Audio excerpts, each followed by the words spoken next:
Hey everybody, this is Peter. In this video segment, we're going to configure network critical taps in breakout mode.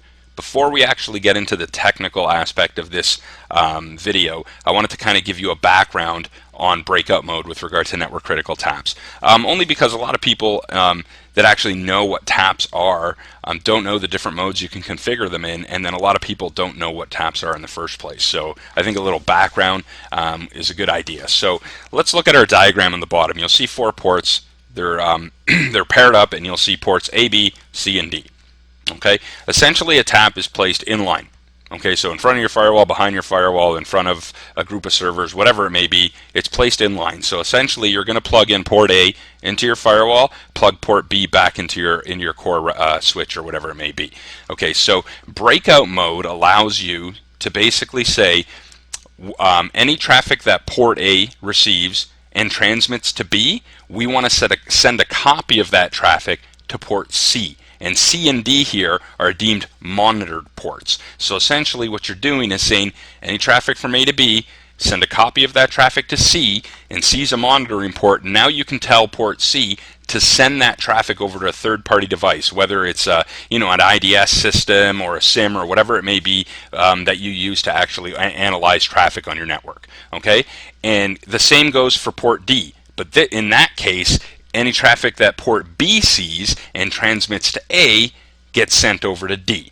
Okay, and D's another monitoring port. Now, why would you do this? Well, breakout mode essentially says, like the slide says, right? Specific directional streams in this case, and sending each to a dedicated monitoring port is ensured that neither the live or the monitoring ports become oversubscribed. So basically, what it's doing, as opposed to other versions or other methods of configuring, I guess, taps, it's basically saying whatever traffic you pass to one port will go onto a monitoring port, and you won't oversubscribe or basically kill the port, or latency is basically what I'm trying to get at.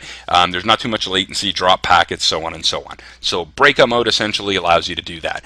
Aggregation mode does something totally different. We'll have a video on that for you shortly. So first thing I want to do here is actually get onto the box and show you how to configure breakout mode.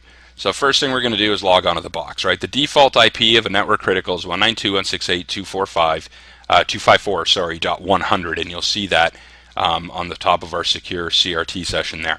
We're logged onto the box with the default username and password of admin, and you'll see that we're at a spot here that says controller. So the first thing I want to do is actually show the current system status. So we'll type in show system, and in this case you'll see the IP address, the subnet mask, the gateway, whether or not we have HTTP, TFTP, and so on turned on. But you'll see on the bottom there the 4 different slots we have: 01, 02, 03, and 04. And currently, by default, are configured for tap 2. What does that mean? Tap 2 essentially means that the network critical box by default sets all of its slots in aggregation mode. Okay, I'm not going to get into the specifics of aggregation mode in this video, but that's essentially what it's doing. So what we want to do is change that. Okay, so let's actually go in here and start to configure slot 1 slowly. Alright, so we're going to set the device, and we're going to change the name of the device to tap.theacademy.ca. So before we actually get into each slot and configure them, let's put some settings on the box, some initial setup. So we'll set the IP address to 10.10.10.7. Okay, so we'll change it from 192.168.254.100. We're going to go ahead and set the gateway as well. And we'll set the gateway to 10.10.10.1.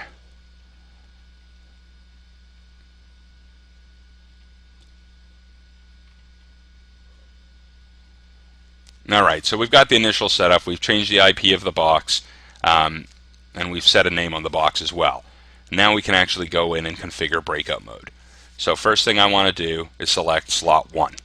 Alright, slot 1 is essentially the first slot that we're going to configure. And what do I mean by slot 1, guys? If you think back to the picture that you saw at the beginning, ports A, B, C, and D, that's one slot.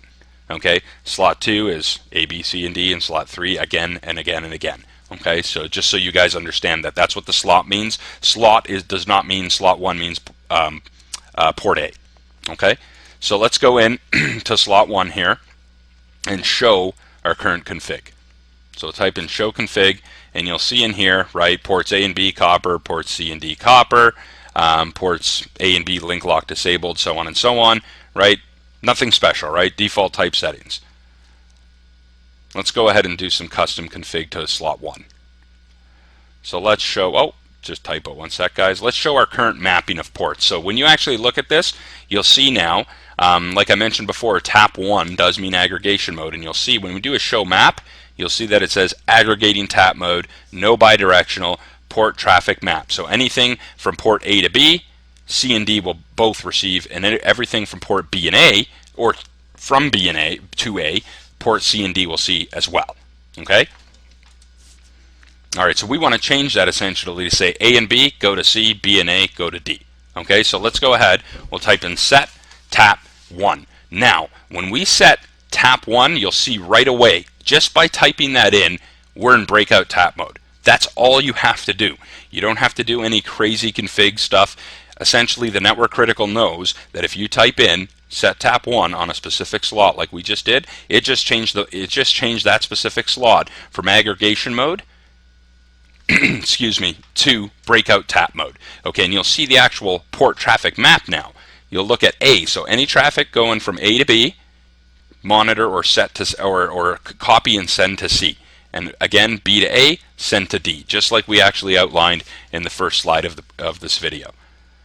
All right, so let's go ahead and set the device name here, and we're going to change that to tap 1.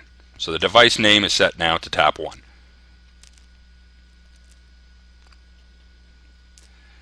And we're going to go ahead and select slot 2 now, and you'll see the same thing with slot 2, guys. So this is going to be a little repetitive, but it's actually a good thing if you're actually configuring these and watching this video.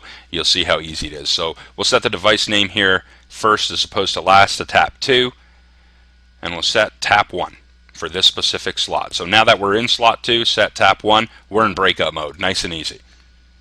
All right, so we can now go in and say select, excuse me, select slot 3, and come in and do the same. We can set the device name to tap 3, and then we can actually come in here and type in set tap 1 again, and you'll see we're into breakout mode. You'll see our port traffic map, same idea as we did in slot 1 and 2. Let's select slot 4, and again let's set the device name to tap 4. So basically we're just doing this to kind of give it a more realistic name for us, so we remember what we've named our actual slots. And then we're going to go ahead and type set tap 1, and there you go. So it's done the same thing. So now all 4 slots on this specific network critical device have been set properly to breakout mode.